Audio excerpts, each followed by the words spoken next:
Kiki Classic Rock.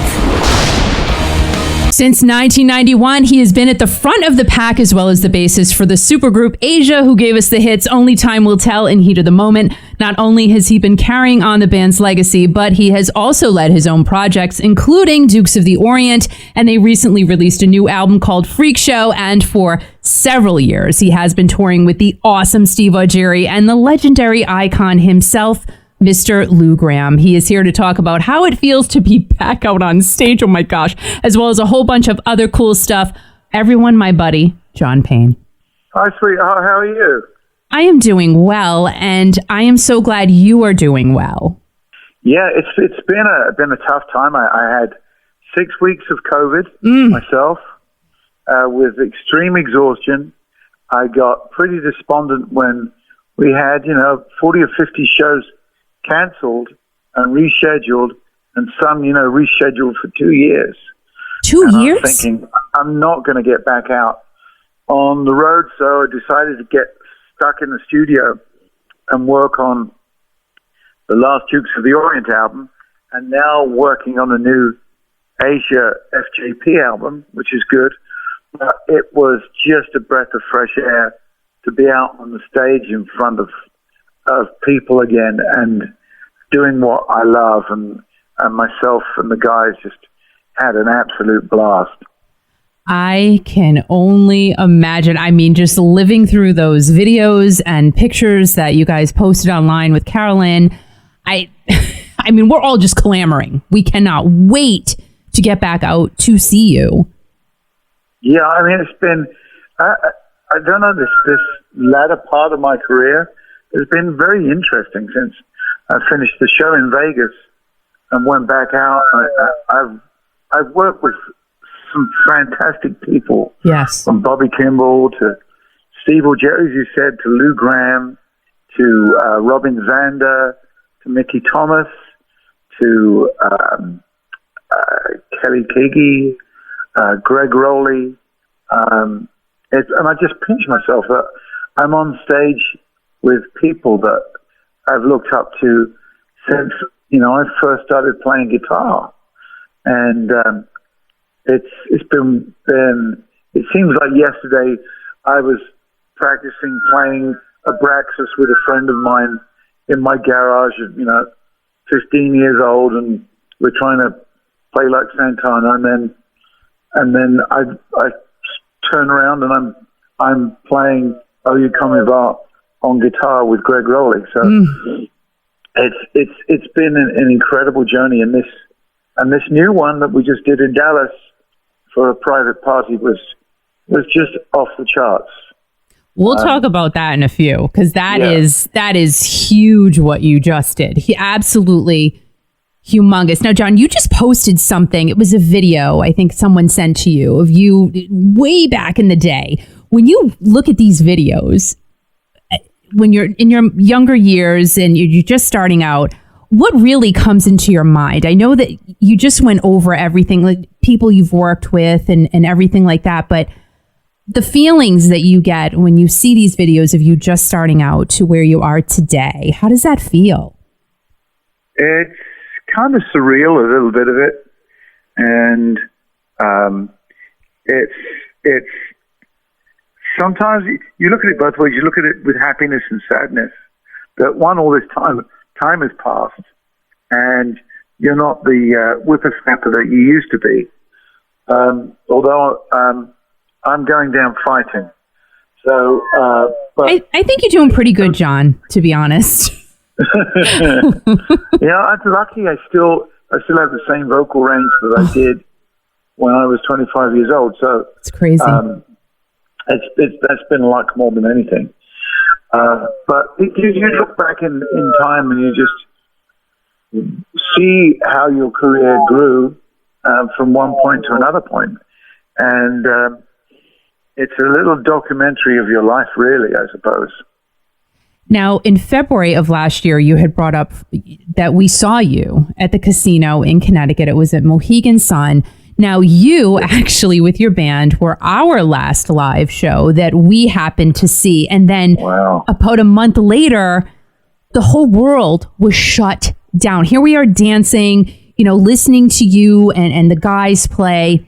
And who knew that about 30 days later, our whole lives were going to change. But after that show, you went and did an 80s cruise.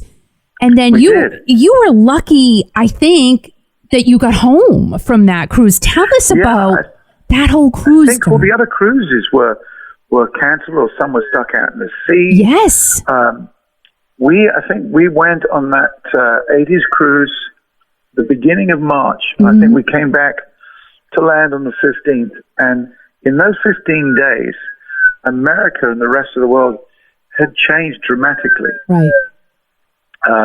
When we left, the virus was starting to get a hold, but it wasn't terribly,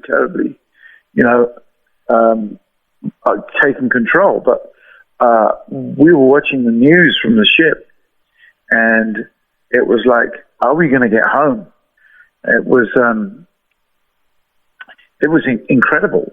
The world changed in the space of about 20 days. And I was looking forward to a really, really busy year with Asia, FJP, and with the other rock projects with famous singers.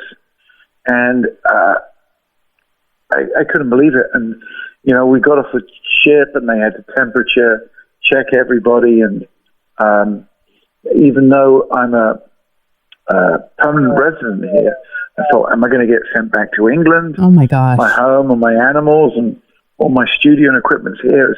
It was actually quite a scary time. Wow. But we just got back in through the skin of our teeth. If we'd have been a few days later, I don't think they would have accepted us back in.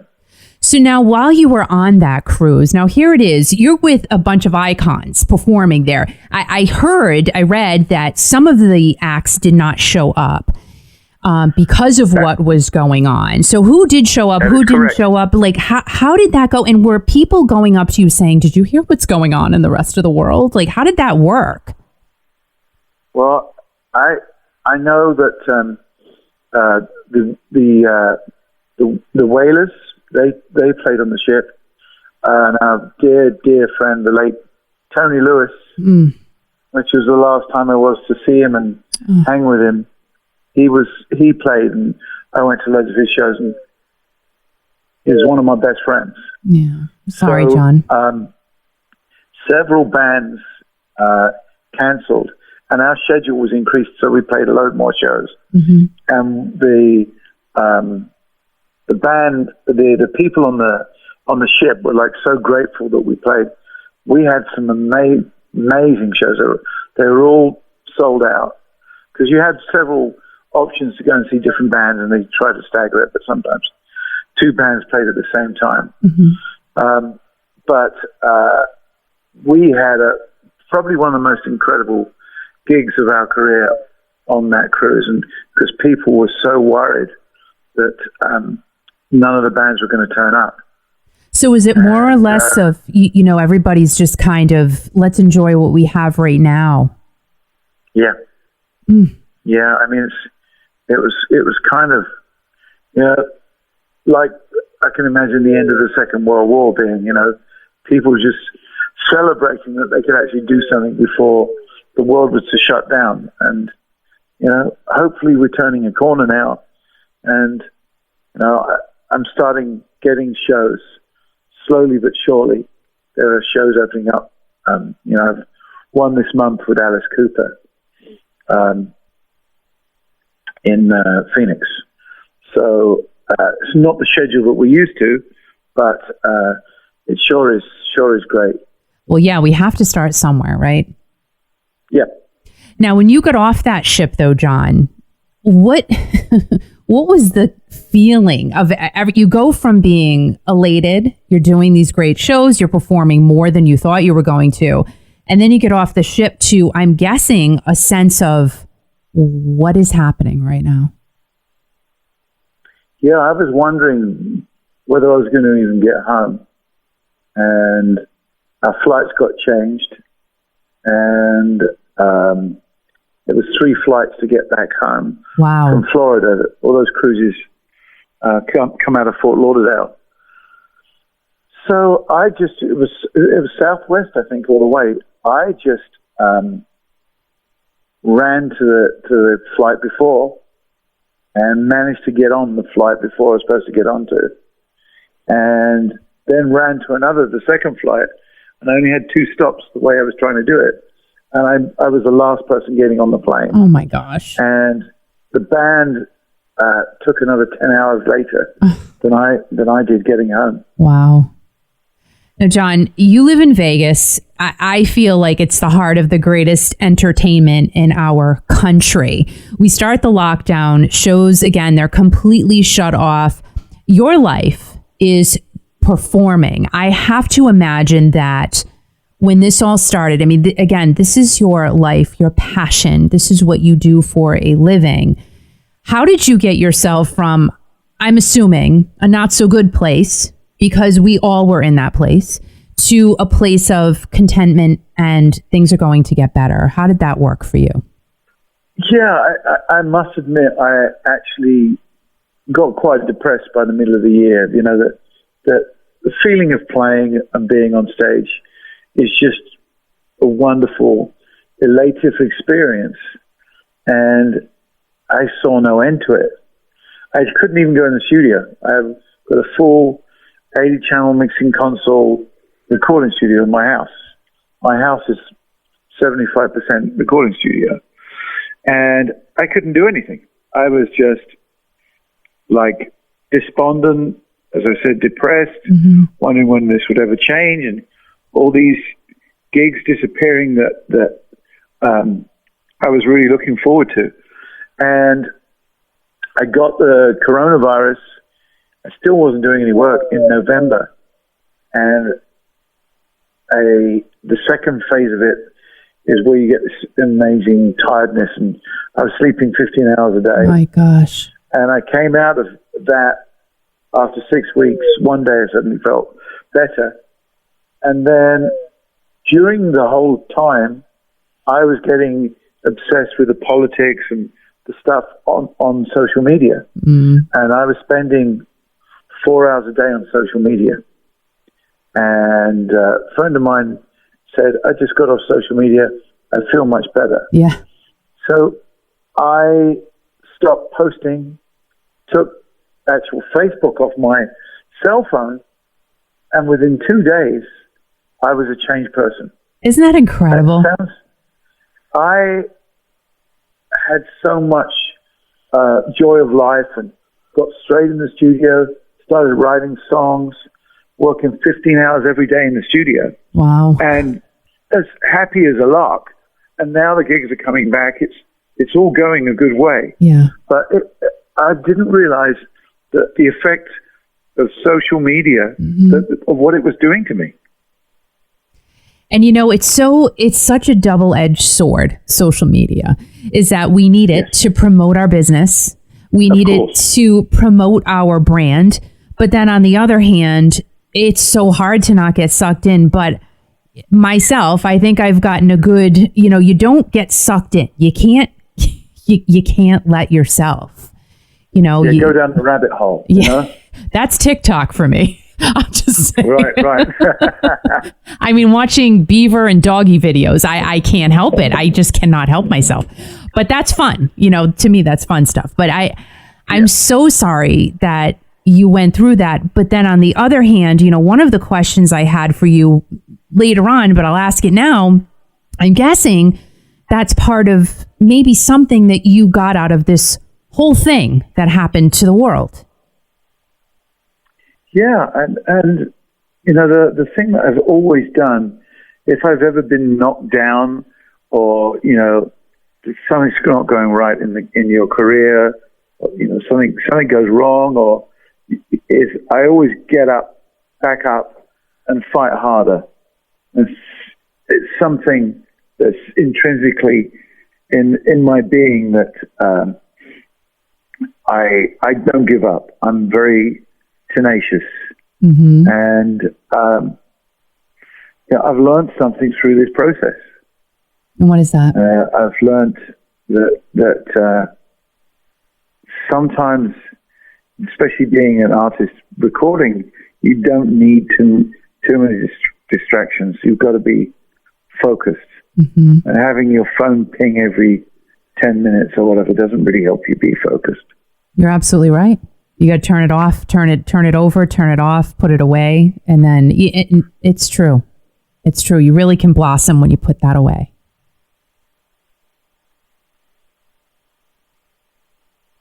John? Did we lose him? Yeah. Oh, no, sorry. I totally agree. I was waiting for you to say something else, but yes. Sorry. John, you okay? I just, I'm like, oh my God. Where'd he go? You want me to make a house call? I'll be there in a second, John. I just want to make sure you're okay, man. Al, go away. He's fallen asleep again. All right. Yeah, last night, I'm surprised I'm not asleep. I know. John and I were talking about that before we started. I'll go back in the weeds here. Sorry to bother you, John. Continue, John Payne. Yeah, with this guy. Well, I mean, I just now, and it's been so good just start doing show recording some new songs and album that I'm very excited about, which we plan to put out later this year. And it's... And I think you're the first people I've told about that. So tell us more about it. Well, it's just in its early stages at the moment, writing and just writing. We usually write about 30 songs to find about 8 or 9. Wow. And, 30 songs to get 8. Oh, my gosh. Yeah. And I think it's going to be primarily out on vinyl. Oh. So nice. I'll drop the secret as well that we've got working back again with Rodney Matthews for the artwork. Oh my God! Who did Aqua and Arena, and he's working on the cover as we speak. Oh my gosh, John! Phenomenal. That is awesome. You should do colored vinyl, please. That's not a bad idea, actually. Please. To me, that is it just makes it that much sweeter when it's colored. I don't know what it is. I just can't explain it. It's just that thing. I remember back in the day, there used to be a lot of picture discs as well. The picture discs. Oh my God. Now those, whenever I find one, I grab it because they're so hard to find now. Are they? So hard to find. Now, what is your inspiration for this go around of songwriting? Does it have anything to do what we've just been through? Is there, anything else that you've been pulling from? I think, that's why we very rarely, other than, I did an album, Recollections, which is really didn't include any new songs. It was just that songs that had influenced me. Okay. And I didn't want to do a full album of new songs because I was working at a show that I had co-created called Raiding the Rock Vault in Vegas. I never put songs from before. There is like a documentary calendar of what's going on. So there's going to be a lot of influence from being locked up in your house for months and from the crazinesses associated with that, the not being as social. All the songs, there's nothing old there. They're all written in this time period, so it's usually just a little documentary of where I'm at this point in time, and I'm very happy the way that it's going. Well, that is amazing, and we cannot wait to hear everything from you. Everything, because the Dukes of the Orient album, Freak Show, is amazing, and people are loving that. Now, what about the inspiration for that? Because that was pre-pandemic, so where did all of that come from? Because you've been working on that for a long time, right? Yeah, I've been working on it for a long time, and Eric Norlander and I did that a different way. We both wrote 4 or 5 songs separately. Oh, okay. And rather than together, because we had a few sessions together when he came down to the studio, but he's living up in Northern California now, and we'd write, and then we got together for the recording sessions here in Vegas. it was quite an interesting way to do it. Me singing someone else's song, I wouldn't go to the same places necessarily.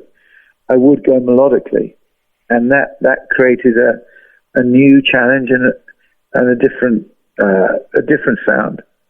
And I think that works.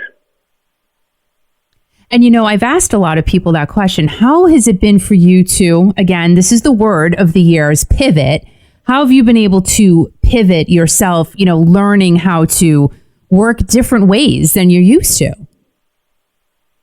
Yeah, I mean, there's some work that I've done over the last year for other people, or just stuff like the Intelligent Music Project that I've done remotely. People have been in different countries and different cities and got together, but I don't like that. I don't like. I think it was a necessity. Yeah. But there's nothing better than 4 or 5 musicians together in the same room. Oh, it's so true. The whole virtual way of it doesn't really work for me. Do you think maybe that was part of the reason why it was hard for you to, I don't know, come out of that hole that you were in? Actually, you've got a very good point. Because me going into the studio would be me on my own. Mm-hmm. And although I like doing quite a lot of stuff on my own, the collaborative side of it, I really want to be face-to-face, one-on-one with somebody, or you're working on something and you get the immediate feedback. Oh, that's a great idea. That's a terrible idea. Yeah. And virtually it doesn't seem to work that same way. And that's probably why that happens. But now I've got, a couple of band members are in Vegas. So now everyone comes over to my house. We rehearse here. We record here. And it's not a house really. This is a rehearsal recording studio with a couple of bedrooms. It's about 4,000 square feet, but I would say 3,000 at least is used up by studio and equipment. Now, you did something. Did you do something with Todd Sucherman of Styx as well? Yes, Todd's a longtime friend of mine and an amazing drummer. Mm-hmm. I'm sure you probably met Todd. I actually have not. I interviewed him, but it was during this whole craziness. So hopefully in the coming year, it'll happen. He's a great, great guy, mm-hmm. and a wonderful drummer. And I was doing this Intelligent Music Project in Bulgaria, remotely, as I said, and they said, can you recommend a good prog rock type drummer? And Simon Phillips had been doing it previously, and Simon was busy doing another project, so I spoke to the guy organizing it and said, I know this guy, he's got a studio at home, great drummer, and worked for Styx for years. And so we worked together on that, and it was so sweet. He sent me, I got a bottle of champagne in the post for recommending it. That's so nice. Yeah, he's a great guy and a great drummer. Now, how about your photography, John? Your amazing photography. Have you been able to, well, you did do some work for, I think it was Number One Tequila. I did stuff for Number One Tequila, which my friend owns and Ron White owns. In fact, I was out with two of the people that are partners in Number One Tequila last night. Oh, nice. And hence for the late night, because we were drinking Number One Tequila. Good for you. But I did a photo shoot for them, and it's been really weird. I like doing portraits. I like doing outside shots. I like doing animal shots. But one, again, through the summer, I didn't feel very inspired, so I did very little photography. And two, I was not getting any commissions from anybody saying, would you like to do this? Would you like to do that? And I really have not done much photography at all. Wow. And now that I'm busy, I'm slammed, and I haven't got time to do any photography. So now everything's rolling in at once, it sounds like. Yes.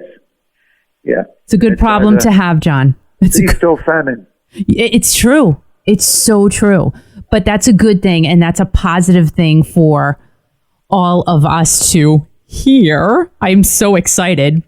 But before we head into what you just did this weekend, October was not a good month for everybody. We lost Eddie Van Halen and also your dear, dear friend, Tony Lewis. Again, we are so, so sorry for the loss of Tony. I know that you loved him very, very much. Yeah, he was a real great guy. Great sense of humor. Sang in the same keys that he used to. You know, there's like 3 people that have that type of voice. And Colin Hay, Sting, and him have that high, clear voice. And man, he hits those notes. And it was a sad loss. Yeah. Now, Eddie Van Halen, I know that you worked with Tony many, many, many times and through the years. Had you ever worked with Eddie at any point? No, I never even met Eddie, and I've always wanted to. I remember he kind of shaped my career.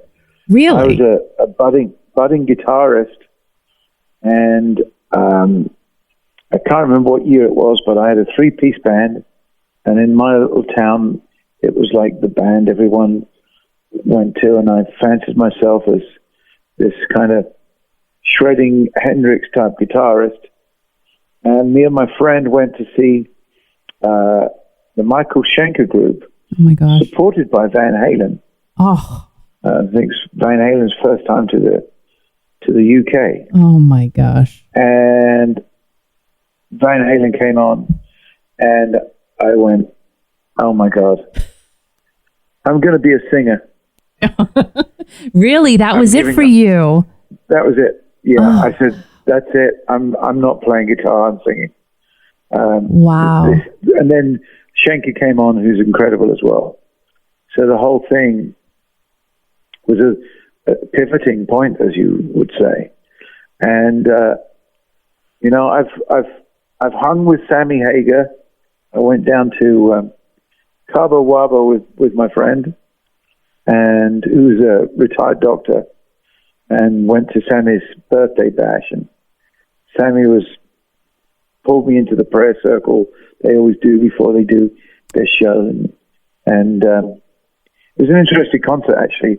I was looking over the balcony, and I see my doctor friend in a hole in the middle of the crowd, bringing this guy back to life. What? The guy had a heart attack at a Sammy Hagar birthday party. Yeah. Oh my gosh. And the guy survived. Well, thank goodness. Well, we like your doctor then. He needs to come out of retirement. Well, that's one of his things now. He's actually now one of the partners in Number One Tequila. So. Oh, there you go. All right, forget that idea. He spent years in the ER. I don't think he wants to go back. I'm sure he doesn't. And he's probably doing better, doing what he's doing now. Oh my gosh. Yes. So at that Sammy Hagar birthday bash, John, who was performing at that one? Actually, Michael Anthony joined as well. Mm-hmm. So it was mostly Sammy with his band that he's got there, and I don't think there were any special guests. Because I know Eddie Money's done a bunch of them. Well, he did. He did do. Yes. Yeah. So I was just curious if he was there. I don't think anyone, from what I can remember, I don't think anyone came up and guessed it.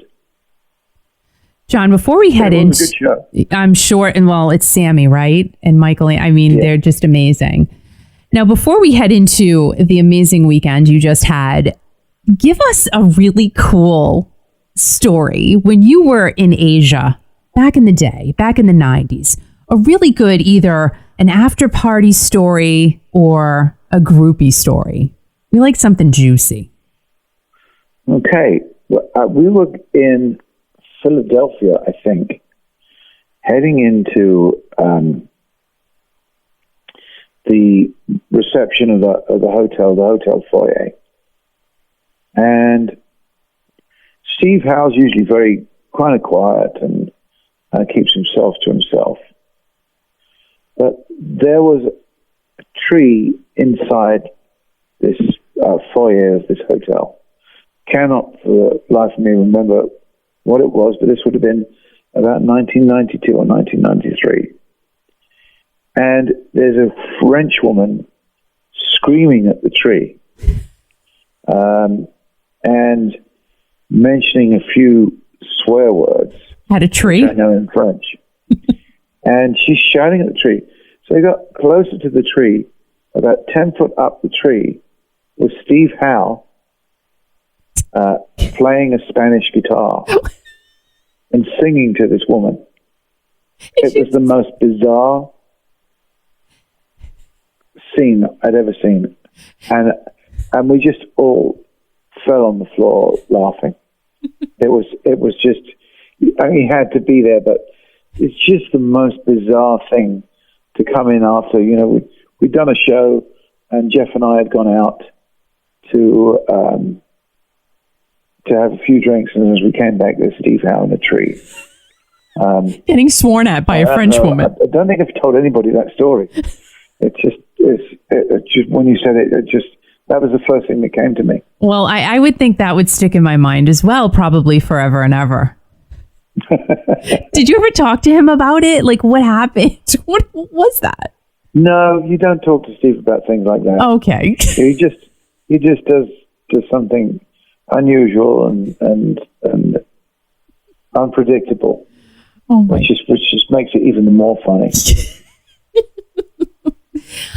John, this weekend, I cannot tell you, like all weekend, I was just thinking about you guys and beaming with happiness that you and Carolyn and Moni were out there performing alongside Billy Gibbons of ZZ Top. And then you got Coolio, Young MC, and Tone Loc show up. Tell us about this show and how it felt for you guys to be back out on that stage. Well, it was a one because we knew about this show, and I'm a huge ZZ Top fan. Oh, yeah. And as I say, we rehearse in my house. Billy's lives part of the time now for the last year. He lives in Las Vegas too. Oh, cool. I mean, he's got homes all over the country, but he lives near me. And so we start rehearsing. We normally do 2 days rehearsal. We get the set list, which was about 5-6 songs of Billy's, and then 5-6 songs of Lou's, and then 3 Asia songs. We start the set, do 3 Asia songs, do Lou's songs, and Lou doesn't need to rehearse with us. Oh my God, Lou was there too. That's right, Lou was there too. Well, he didn't go. Oh, okay. Lou got flu. Oh, okay, because I'm like, I didn't see Lou. I didn't see him. No, so Lou got flu, and that was the day 2 of our rehearsals, when Billy Gibbons was coming along in the afternoon to do half a day with us. I was already stressed because I hoped that Billy was going to like it and all that stuff. We got the call from Billy's manager, or I got the call from Lee, our manager, that we need to do another 6 ZZ Top songs, or the show would be cancelled. Oh my! And I was saying, well, what songs? We don't know at the moment what songs. So they had to tell you what songs then, or did you get to choose them? Like, how did that go? Well, at 1:00 on Thursday last week, we rehearsed all day Wednesday, and then we rehearsed the 5 or 6 songs of ZZ Top or Billy's choices, and then we rehearsed the foreigner songs, and then the next day I got called 6 a.m. on the Thursday, which was the last day of rehearsals with Billy. that we need to do another 6 songs, but we don't know what they are. Oh my gosh. So 1 o'clock, Billy turns up with a driver. We've got him all set up. He walks in, talks to us. He said, yeah, these are the songs. Oh my. And we hadn't played them. Ever? No. Oh ever. my gosh. Like how? So I'm like wanting to impress Billy. And, you know, I know the hits pretty well, but some of the songs were ones I've kind of heard. And you know, there's a certain groove to those songs. Mm-hmm. That band has the most incredible laid-back feel. And a unique sound as well. And, yeah, and the sound. And he's just so iconic in every way. Mm-hmm. The way he dresses, the way he talks, Mm-hmm. the way he sings. And in fact, I'm going to tell you this little anecdote that he did at the show, which was funny.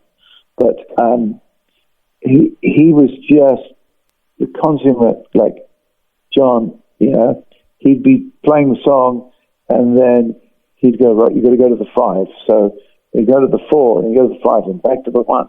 He'd give me hand signals. Oh my gosh. And we pulled it off. It was incredible. And he is now, I would say, become a friend. And we're going out for dinner this week. He loves his Mexican food. Nice. And, you know, he was just such a really nice person. He says to me, he calls me up yesterday and says, John, can you send me the email of all the members of the band? Because I want to send them all a personal message of thank you and that they should pat themselves on their back for doing such a good job. Wow. Wow. It was an incredible experience. We got on the stage at the beginning. He calls the sound guy because we're all on in-ear monitors, but he likes wedges. Mm-hmm. Everybody's different. Get rid of these? Sorry? Everybody's so different. Yeah, and I see why he likes wedges. But wedges are in front of the stage, you know, and they come up to about your shin high. And he calls the sound guy over and says, can you move these wedges away? And the man goes, what are you going to listen to? He said, I don't care. I've paid a lot of money for these shoes, and people have got to see them. He's very comedic, his enthusiasm. Oh my God, he kills me. He sang. I mean, the guy sang us a song at soundcheck. Said, "What do you think of this, guys? I just wrote this last night. It's called Oilman, and it was a really cool song that he wrote about being in Texas." Mm. And then when he was in the studio with me, we were messing around in my recording studio because I wanted to show him my studio, and he was talking about his Fairlight.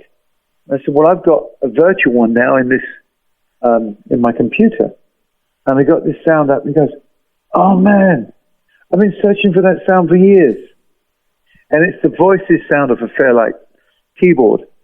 And it's the sound of Rough Boy. Oh my gosh. And he began, and it was just me sitting in the studio with him. He began to sing me and play, you know, why in the world, with this raspy voice. Oh my gosh. And it was just fantastic. Wow. And I'm like pinching myself. I'm in my studio, and Billy friggin' Gibbons is playing Rough Boy. That I can't, John. This is what I'm saying. Like, I'm going, John is working with Billy Gibbons, Carolyn's, like, amazing. So you had known about, oh yeah. No, so you guys had known about this for a long time. I'm so sorry to interrupt you, but yeah, you said it's a life moment. Of course. Had you ever met him before? No. Oh, wow, John. And, you know, just, it was surreal seeing him in the house and And, he just picks up his guitar, no pedals, cable straight into a Marshall. My gosh. And there you have it, Billy Gibbons sound. It's just unmistakable. And the songs, like the strangest inventions and riffs, like on Bad National, where it's got that bit where it's in a completely different time. Who writes stuff like that? Well, yeah. Genius. And he was in your house, and you're going for Mexican food with him, and now you have a new friend. Yeah, pretty good friend to have. So he sings still great. He plays still great. There's no change to the man. He looks amazing. Yeah. He's a sharp dressed man. Perfection. Well, John, you are too. Let's talk about that for a second. You look amazing. You're a sharp dressed man yourself, and you're keeping it all together, man. I don't know. I do like clothes. As none of us are getting any younger, but it's like Billy. I live the part. This is not. I dress the same at home now as in fact, I've got trousers on at the moment, pants as you call them, that Carolyn made for me, and they've got all like Demonte things in them and fringes and all that kind of stuff, and you can see that Bill is the same. The guy has got so much enthusiasm, whether it be for cars, tequila, food, guitars. In fact, he bought me a copy of his hardback Billy Gibbons book, which I could recommend you should get. It's fantastic. He talks about his career and how they played with Jimi Hendrix. And oh my gosh, great stuff. I mean, 5 decades. In fact, I was just watching the documentary on, I think it's called This Little Band from Texas. It's on Netflix, and it's fantastic. Oh, I have not seen that. It's well worth watching. Okay. Story of ZZ Top. Nice. I just watched the Tina one this weekend. Since 69. 50 years, right? That's crazy. Yeah. 69, and it's all of the same guys. It's not like they've had a turnover. Yep. It's incredible. I mean, ZZ Top, definitely iconic, and that's why when I saw that you were playing alongside him, I'm going, that is amazing. That is amazing. So when you guys got on that stage, when you walked on that stage, John, how did it feel? Incredible. Just I remember turning to Jamie and Carolyn. Billy's next to me, and we're doing Give Me All Your Lovin'. And I just turned to them and smiled, and they're all beaming. And then he says, right, on Sharp Dressed Man, John, you sing every other line. And so we were trading, and singing with Billy Gibbons, one of the greatest rock songs ever written. And it was surreal. And, that alone has made up for not playing for a year. Yeah, I'm sure it did. I am sure it did. Now, Coolio, Young MC, and Tone Loc, they were there too. Did they perform, or were they just there? They all performed. They all performed beforehand. Dave, who's arranged a party, Dave Stickland, his name is. It's his wife's 50th birthday party. And he booked the Virgin Hotel in Dallas for 2 days. Dang. 300 rooms. Oh my God. And paid for everything. And yeah, we had the same dressing room as Coolio and Tone Loc, and we all got into a bottle of 1942 tequila after the show. How great is that? Yeah. Oh my, John, and they were at the side of the stage while we were doing our set. Coolio was filming us during the Billy Gibbons set. So it was wonderful. Now, during this whole lockdown too. You're a great guy. I love you so much. You also give back time and time again. You were part of a Zoom quarantine party that raised over $4 million. You've been involved with, oh my gosh, you've been involved with the Orphaned Starfish Foundation for years. Correct. And they help get technology to children who don't have access to it. And that's right. I went with Troy Polamalu, who I didn't know was this very famous football player from the Steelers, the guy with all the hair. So yeah, we traveled to American Samoa with that. Wow. The Zoom thing was incredible. That was organized by one of the head guys at William Morris. Oh, wow. Now, what was that for, John? I can't remember what the charity was for right now. But they raised a lot of money. A lot of money. His daughter helped. And, you know, I was singing, then Art Garfunkel was singing, then Sting was singing. I was like, oh my God. That was quite nerve-wracking. I don't normally get nervous for that. I was nervous because of technology being involved. Right. But, and then now we're doing Coopstock this month now. In just a few weeks. Alice Cooper, Tommy Thayer, and Lou. And this is another organization, Alice Cooper. He's another philanthropist, really. I mean, this is solid rock, and it gives teens a safe place to share their creative passion, which is so cool. And, you know, it evolves around music. Carolyn's performing with you again. And like you said, Tommy Thayer and your buddy, Lou Graham. How is that going to feel to be back on stage with Lou again? Oh, great. I've been going through the songs that we're going to be doing with him, but you know, Cold as Ice, Feels Like the First Time, Jukebox Hero, I Want to Know What Love Is. They're timeless classics, you know. Yes. Lou really was always in my top 5 singers, if not my top 3. Mm-hmm. Yeah, and I mean, it's got to be an emotion. You would have performed with him this past weekend, but my guess is, I know how much you love Lou, and just to be able to get back on stage with him again, because you guys work together a lot, I would think it's going to be a bit emotional for you.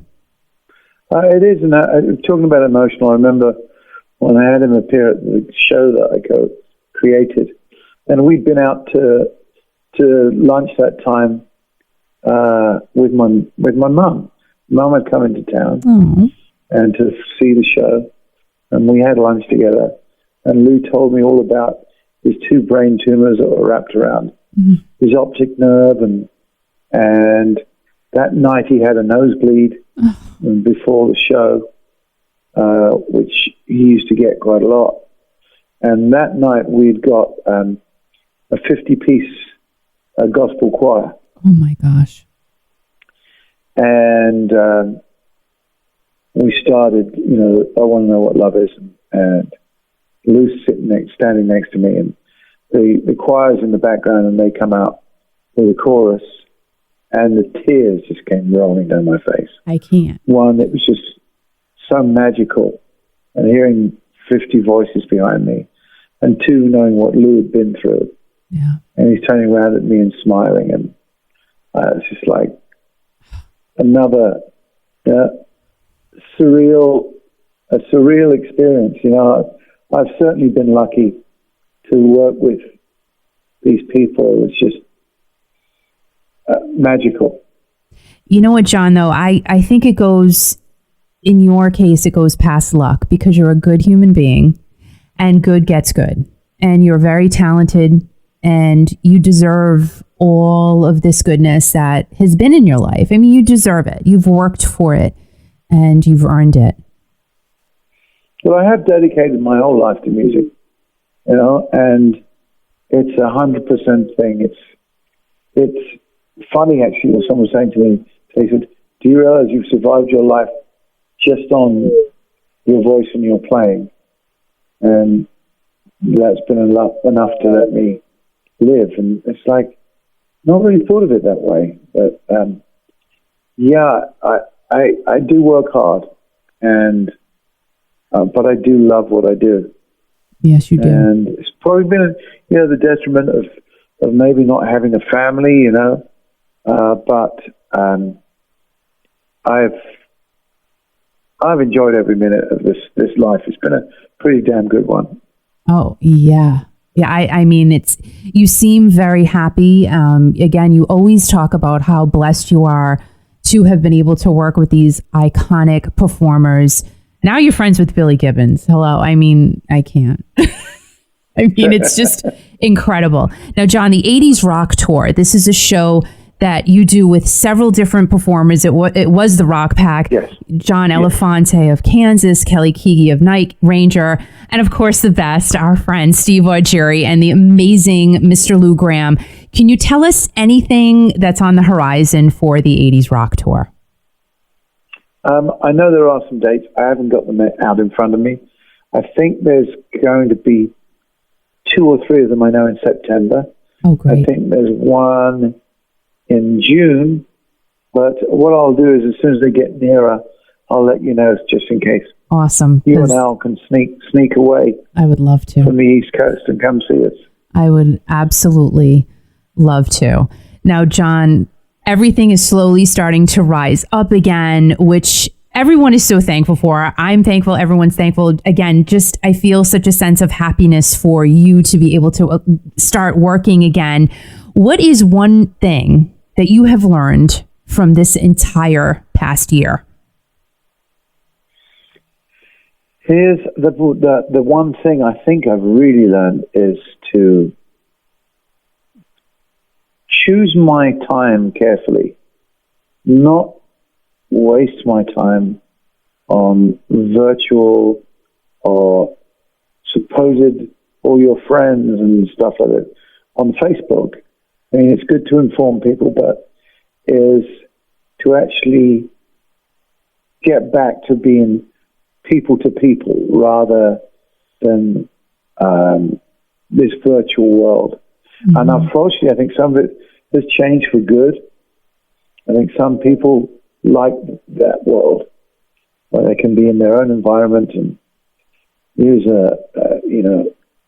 an icon of themselves or whatever. But for me, I've learned that I really am in a phase of my life where it seems to be going well, and that I want to savor every moment of it rather than just sit around being a couch potato, which I did for a lot of last year.